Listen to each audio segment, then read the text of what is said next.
Hello friends, welcome to my YouTube channel. My name is Harjeet Kaur. हम कर रहे थे लूसेंट जी की और उसमें हमारा मॉडर्न हिस्ट्री चल रहा है और आज हम शुरू करेंगे गवर्नर्स ऑफ बंगाल से। आज हम करेंगे governors of Bengal and governor generals of Bengal. Next हम फिर करेंगे गवर्नर जनरल्स ऑफ इंडिया। तो जो बंगाल के गवर्नर्स थे वो पहले गवर्नर थे रॉबर्ट क्लाइव।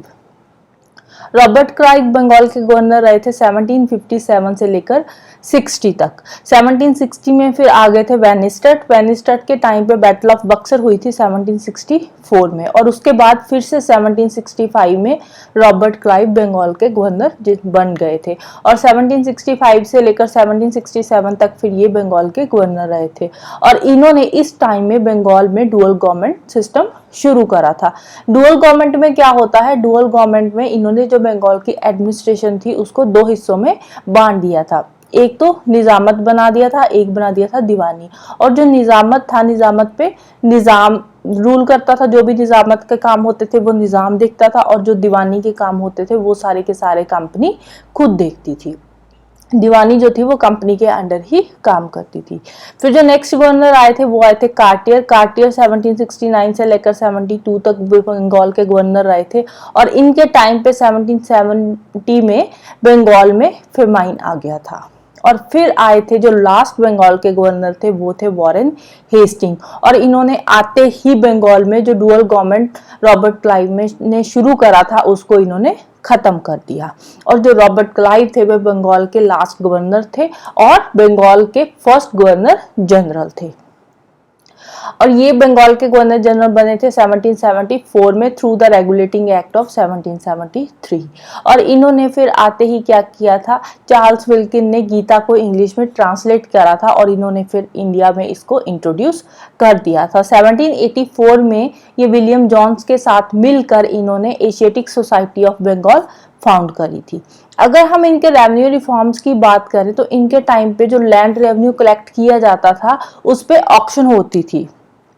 ऑक्शन में जो हाईएस्ट बिडर होता था उसको लैंड रेवेन्यू कलेक्ट करने के राइट्स दे दिए जाते थे। मतलब कि जितने भी लोग आते थे कि हम लैंड रेवेन्यू कलेक्ट करेंगे, सब में ऑक्शन होती थी और उसमें जो पर्सन बोलता था कि मैं आपको ज्यादा लैंड रेवेन्यू कलेक्ट करके दूंगा उसको फिर ये लैंड रेवेन्यू कलेक्ट करने के राइट्स दे देते थे हाईएस्ट बिडर को। तो इन्होंने बंगाल को डिस्ट्रिक्ट्स में डिवाइड कर दिया और फिर हर डिस्ट्रिक्ट में एक कलेक्टर अपॉइंट कर दिया और कुछ रेवेन्यू ऑफिशियल्स भी अपॉइंट कर दिए। अगर इनके टाइम पे हम जुडिशियल रिफॉर्म्स की बात करें तो इन्होंने दीवानी एंड फौजदारी अदालत बनाई थी डिस्ट्रिक्ट लेवल पे और कलकत्ता में सदर दीवानी एंड निजामत अदालत शुरू करी थी। निजामत अदालत होती है एपीलेट कोर्ट्स जिसमें हम अपील कर सकते हैं। तो इसके अलावा इन्होंने हिंदू और मुस्लिम लॉ को फिर से रीडिफाइन करा था, उसमें कुछ चेंजेस करी थी। कोड ऑफ जेंटू लॉ लेकर आए थे ये। कोड ऑफ जेंटू लॉ जो था वो पहले संस्कृत में था, फिर उसको पर्शियन में ट्रांसलेट कर दिया गया था और उसके बाद उसको इंग्लिश में ट्रांसलेट कर दिया गया था। कोड ऑफ जेंटू लॉ कुछ नहीं है, ये एक तरह का एक हिंदू लॉ ही है। ये एक हिंदू लॉ था कोड ऑफ जेंटू लॉ। और अगर हम वॉर्स की बात करें वॉरेन हेस्टिंग की तो इनके टाइम पीरियड में 1774 में रोहिला वॉर हुई थी। 1776 से लेकर 82 तक फर्स्ट एंग्लो मराठा वॉर चली थी और फिर सेकंड एंग्लो मराठा वॉर भी इनके टाइम पीरियड में ही चली थी। 1780 में शुरू हुई थी और 84 में खत्म हुई थी और 85 में वॉरेन हेस्टिंग का टाइम पीरियड भी खत्म हो जाता है। और जो नेक्स्ट गवर्नर जनरल आते हैं बंगाल के वो आते हैं लॉर्ड कॉर्नवालिस।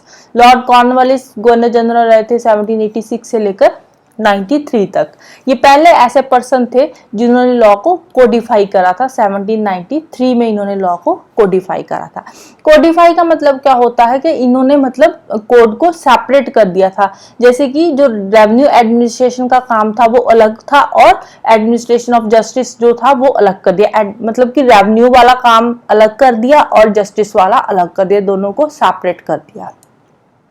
इसके अलावा इन्होंने डिस्ट्रिक्ट जज की एक पोस्ट बनाई कि एक डिस्ट्रिक्ट जज हुआ करेगा जो कि फिर ये सारे फैसले सुनाएगा उनके डिस्ट्रिक्ट में जो भी काम होते हैं, जो भी क्राइम्स वगैरह सिविल क्राइम्स जैसे भी क्राइम्स होती है उनके सारे फैसले कौन करेगा? डिस्ट्रिक्ट जज करेगा। 1793 में इन्होंने बंगाल में परमानेंट सेटलमेंट इंट्रोड्यूस करा। लॉर्ड कॉर्नवालिस को इंडिया में फादर ऑफ सिविल सर्विसेज भी बोला जाता है।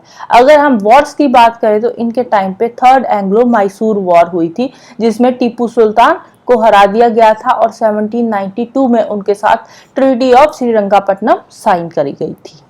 फिर नेक्स्ट गवर्नर जनरल आते हैं सर जॉन शोर। 1793 से लेकर 98 तक ये रहे थे।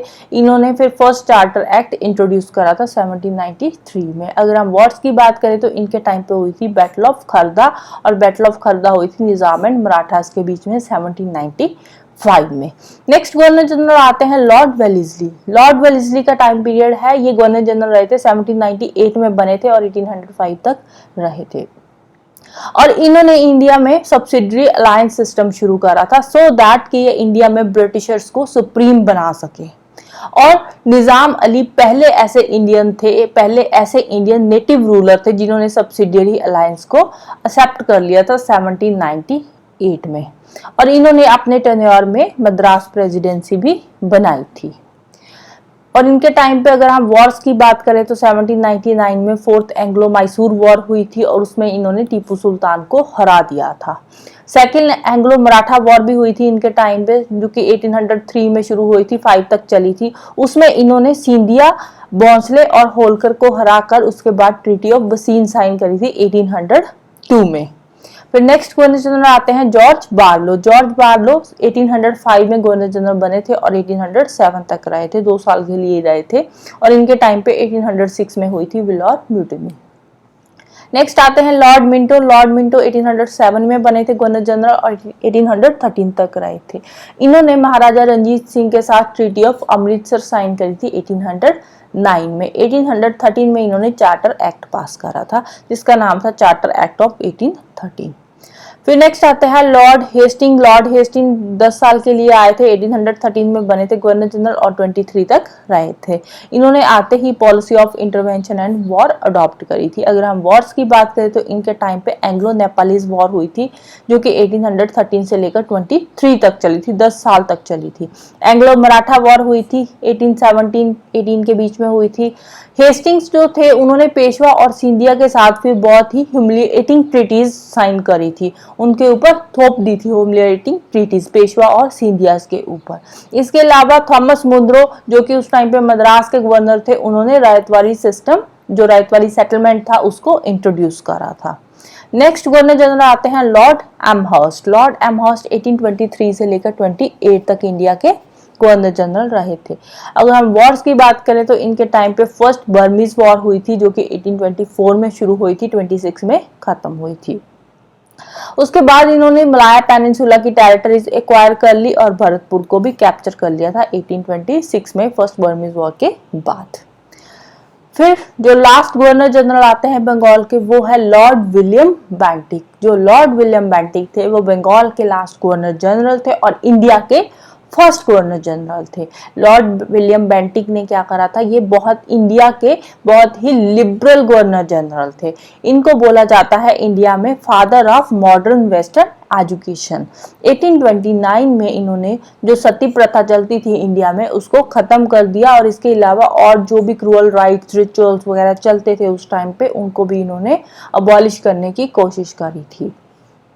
1831 में मैसूर को अनेक्स कर लिया और उसके बाद इन्होंने महाराजा रंजीत सिंह के साथ एक फ्रेंडशिप की ट्रीटी साइन करी थी 1831 में।